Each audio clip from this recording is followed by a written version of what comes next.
Hi everybody, I hope you're all doing really well. Back today to talk about my most anticipated releases for the month of May. I only actually have 5 books to talk to you about today, so quite a bit of a departure from the previous months where I had like up to 15, but each of them I think look absolutely fantastic. I am eagerly awaiting their release. So without much further ado, let's just get straight into talking about these anticipated releases. The first book coming out on the 1st of May is No Ordinary Deaths, A People's History of Mortality by Molly Ponsonby. I do have quite a bit of a fascination with the history of death and death practices, and I have for quite a while flirted with the idea of doing some sort of series where I do like 3 books at a time that are to do with the history of death. Similar notion to what I wanted to do with the Super Sexy History Books videos. 2 of my historical interests, the history of sex and sexuality and the history of death, because I do just think both are fascinating topics. And here we have a general social history. History is dominated by A-list deaths. Queens beheaded, archdukes assassinated, but what about everyone else? How did ordinary people depart this life and grieve for loved ones, and which of the old ways might help prepare us for the end? Our ancestors, living closer to death than we do,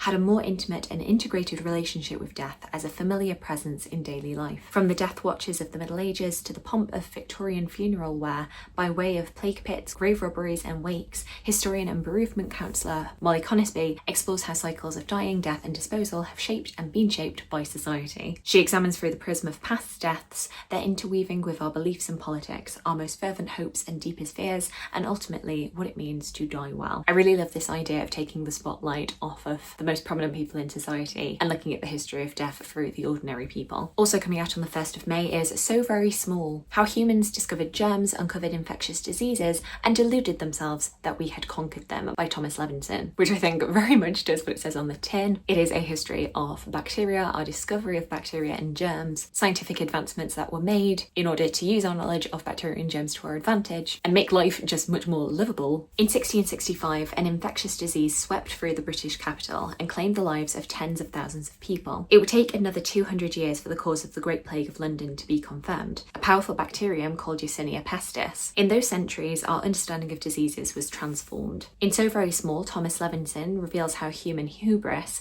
led us to overestimate our own ability and underestimate the threat that microorganisms truly pose. He journeys through some of the most significant epidemics and pandemics in history, including the recurrent outbreaks of cholera in Europe and Asia and the 1721 Boston smallpox epidemic. The turning point came in the 19th century with the development of germ theory, the concept that microbes can cause disease. Levinson shows how, in the years that followed, scientists made major breakthroughs in our ongoing struggle against infectious disease. Perhaps the greatest of these achievements is the discovery of the antibiotic treatment, which has been the salvation of much of humanity in recent centuries. And the only thing I'm left wondering is how much of this comes up to present day, because I do think that there is quite a lot to say when it comes to this notion that we, in our hubris, think that we've solved everything and how that has led to complacency. But yeah, this one looks incredibly interesting. Then turning over to historical fiction, we have Cleopatra by Natasha Solomons coming out on the 8th of May. I actually to date have never read any sort of fiction, and I don't even think non-fiction that is solely about Cleopatra. I think because she's a historical figure of whom, you hear so much about, her presence is always there, it's always lingering, so I kind of think, oh yeah, that's always going to be there. But this looks really intriguing. Cleopatra, Egyptian princess, grows up the favoured daughter of the pharaoh, hiding amongst the scrolls in the Great Library of Alexandria with her beloved slave Charmian, longing for the chance one day to write her own story. Then when her father dies, willing that Cleopatra rule with her selfish brother Ptolemy, danger stirs. As the young Egyptian queen sails the Nile to greet her people, he plots to destroy her and take the throne for himself. But while Ptolemy has the power of Egypt behind him, Cleopatra has her wits, and when the great Caesar arrives from Rome, she realises he could be the key to her salvation, though courting this powerful man could cost her everything.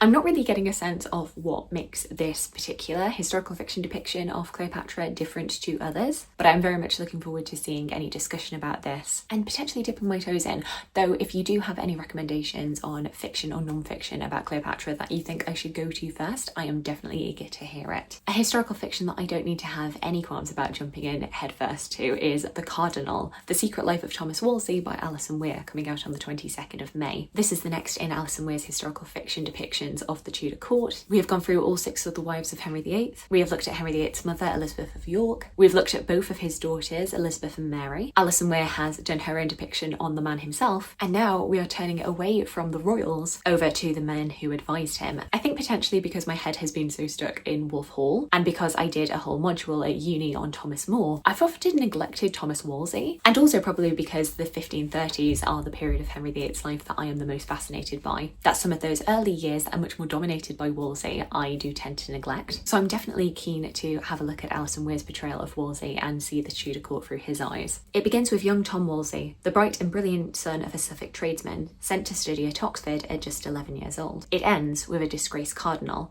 cast from the king's side and estranged from the woman he loves. The years in between tell the story of a scholar and a lover, a father and a priest. From the court of Henry VIII, Tom builds a powerful empire of church and state. At home in London, away from prying eyes, he finds joy in a secret second life. But when King Henry, his cherished friend, demands the ultimate sacrifice, what will Wolsey choose? And then the final book that I have to talk about today, a non-fiction history coming out on the 29th of May, is Septtoid, A New History of the 14th Century by Helen Carr. I think slowly through my booktube journey, I've become a bit more comfortable with the medieval period, filling in the little pockets, little gaps of knowledge that I've had here and there, but I'm definitely keen to pick up this history and just fill in more of the blanks that I have with the 14th century. I'm fairly comfortable when it comes to royal history with Edward II and Isabella of France. That period of history I find very fascinating. I start to become a little bit more shaky around Edward III, aside from knowing that the Black Death happened around that time and the 100 Years' War started in that time period. Then when we get to Richard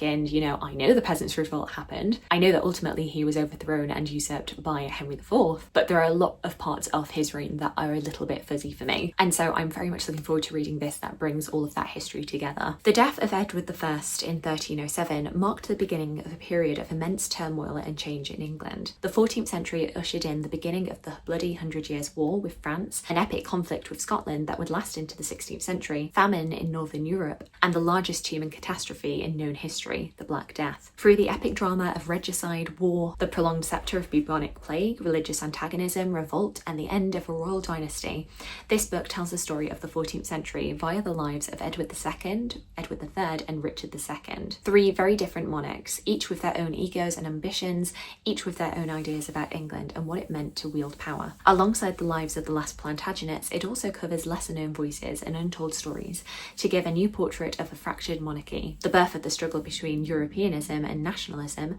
social rebellion, and a global pandemic. Septtoid is a thrilling narrative account of a century of revolution, shifting power and great change, social, political, and cultural, shedding new light on a pivotal period of English history and the people who lived it. It just looks so good. So there we go, those are the 5 books that I've particularly got my eye on for May. Do let me know if any books that you are very much looking forward to coming out this month. Are there any from my list that you're keen to pick up? I would love to hear from you. I hope you're having a fantastic day, and I look forward to talking to you again soon.